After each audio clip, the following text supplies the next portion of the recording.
Alright, what's going on, guys? It's Jeff, back here over on some more Modern Warfare 3, returning back to my home of Call of Duty.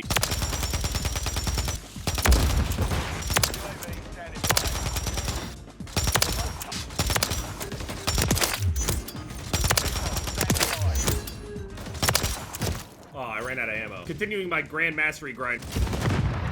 Do I not have another weapon that I don't have done? I don't have another class. I should just leave. I'm gonna leave. I don't know what is and isn't done, so I'm just gonna swap off of it. And I can't tab out either, so. Did I do the Bruin? I don't know if I did the Bruin. Okay, I did the Bruin. Did I do the DG58? I did not. Okay. So yesterday, Insider Gaming ended up reporting that Call of Duty Modern Warfare 3, just like Black Ops 6, by the way, will actually be coming to Game Pass. I was thinking that we wouldn't know the effect of Game Pass on Call of Duty and stuff like that until Black Ops 6. I thought that's when the whole thing was gonna start, but apparently on the new season that comes out in 2 days on the 24th, Modern Warfare 3 will come to Xbox Game Pass. Now, here's the thing. We haven't seen the numbers overall for Call of Duty outside of Steam numbers. And looking at Call of Duty over on the Steam charts, I mean, it's doing decent. It's obviously not at the top. It hasn't been for a good amount of time now. The Activision and everyone, they got way too comfortable with their game being the most popular, especially during the whole Warzone time. Call of Duty is coming to Xbox Game Pass, which could mean, you know, an injection of new players and stuff. I just don't really know what the player count and stuff is really over on the consoles. I don't know how much bigger they are overall compared to PC. You can assume that if you're seeing a trend over on PC, it's still reasonable to see that even though we don't see the numbers for console, there's still a trend. You have to assume if you see one of the player bases going down on one platform, you have to assume that that could be happening on another platform, especially if they're both updated at the same time and there's no difference between them. Whether that's due to interest, update being good or bad, another game coming out that could potentially affect another player base, steal some players away, or hold on to people's attention for, you know, 2 weeks or something. There's a lot of things that go into it, but trends are trends.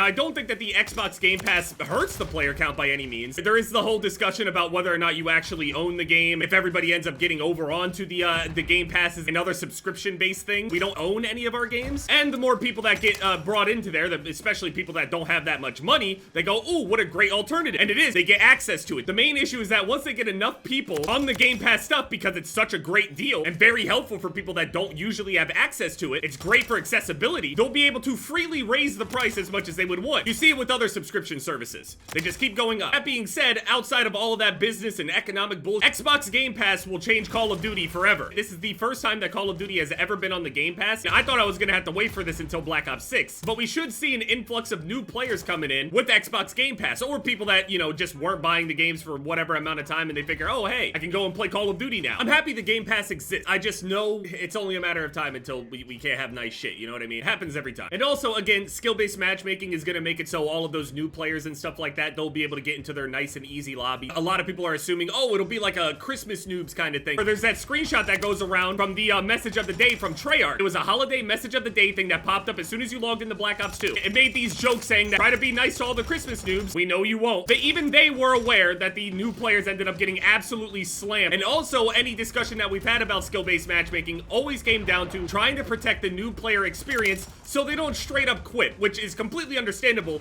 I just wish that they wouldn't straight up lie and say that it's always been this way. It hasn't. Gaming is 10 times the size that it's been. It's got 10 times the casual player base that it used to have. But players are also much better than they used to be as well, as a baseline. Gaming has just evolved rapidly, especially after COVID. I said that shit in 2020. There are going to be people that never touched a video game before in their life that at that time had no choice but to try to find something to do at home. And they'll get involved with social media and gaming and other things like that. And then even when everything looks up and we move past the whole thing, there will still be lasting effects. There were people that never would have touched a video game in the first place if it wasn't for that whole thing. Now that they played some video games, found an interest in some game, it doesn't have to be Call of Duty, but any game, or social media in general if you didn't have any, they made it now, and they're still currently using it to this day. So ever since that point, it's just been exponential growth and a whole bunch of different strategy change to try to accommodate that whole injection of players. Very, very smart on their part, but again, they're just gonna end up, you know, perverting it and twisting it in every single way that they possibly can to get as much profit as possible out of it. out of it. Maybe Warzone, since it has a little less players than it did, you know, at its peak, a lot less. And also since there's a larger player count in BR, as opposed to multiplayer anyway, the system has to search for, you know, around 100 people or whatever the player count is at the moment. Whereas multiplayer, it's a little bit more difficult to come across a new player. And even if you do come across somebody that ends up having sort of lower level account, no prestige or whatever it may be, or either like a secondary account or they seem like a good player. It's crazy too because you can immediately go and play a game that doesn't have the skill-based matchmaking and see the immediate difference. Call of Duty only gets away with it because of their player count. You go and hop on the X-Defiant and you can immediately see the lack of skill-based matchmaking and the time that it takes to queue up and find a game in the first place. Not that you have to wait too long on Call of Duty, but it's very obvious what the system is doing while you're searching for a game. Whereas X-Defiant is just immediate. You just get into a game immediately. It could be a game full of sweats with a full party. It could be a bunch of solos that are absolute shit. You can have the mixture of them. It just feels way more organic, whereas Call of Duty feels a lot more tailored, not real. And again, understand that this is coming from a casual playlist perspective, by the way. This is not a ranked mode, it's just casual.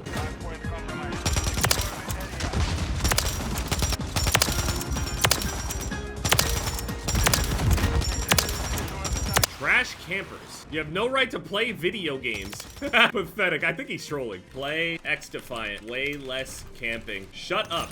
Or what? Some good old-fashioned trash talk in Call of Duty never gets old, though. Excited for the Xbox Game Pass, all the new players that could be joining, you know, Call of Duty and everything, and all of the other games generally that are on that whole thing anyway. Really excited to see how that all pans out for Black Ops 6, because Modern Warfare 3 has been out for quite a few months, more than half a year at this point, and we're coming up on Black Ops 6. This game has already had the opportunity to flesh itself out, and the people that played before are either not playing anymore, or they're done, or they're playing something else, whatever. Black Ops 6 will be brand new, along with that Game Pass, for the people that wouldn't have even tried to play on the early days. So we could definitely see an effect. And again, Call of Duty will never be the same again after this whole subscription-based thing. Really, gaming in general will never be the same. It's a good thing right now. I'm excited for the new season though, unironically. I didn't get to cover this before because I was just spamming Elden Ring, but they got these new updates to Warzone. I'm not really interested anymore. It's whatever. Then multiplayer, we got some new maps. We got Bait, Yard, Cell Ship, Tune Oxide, Ink House. So basically 2 new maps, and then there's 3 variants here, and the variants are all cell-shaded versions of these maps. And they're all small maps too. I'm actually super excited for that. Especially the Cell Ship. I know, it's terrible. I'm excited about shit. There's also a WWE Slam Deathmatch, where I assume you're just like suplexing each other and shit. We got the STG. We got this Static HV. I don't know what this is. They're adding a spear into the game along with a torque bow. Got Cody Rhodes and Rey Mysterio. Rey Mysterio used to be like super small overall in comparison to everyone else anyway. And I don't know anything about Cody Rhodes or any of these guys, but they also have Rhea Ripley. Is that how you say her name? Rhea?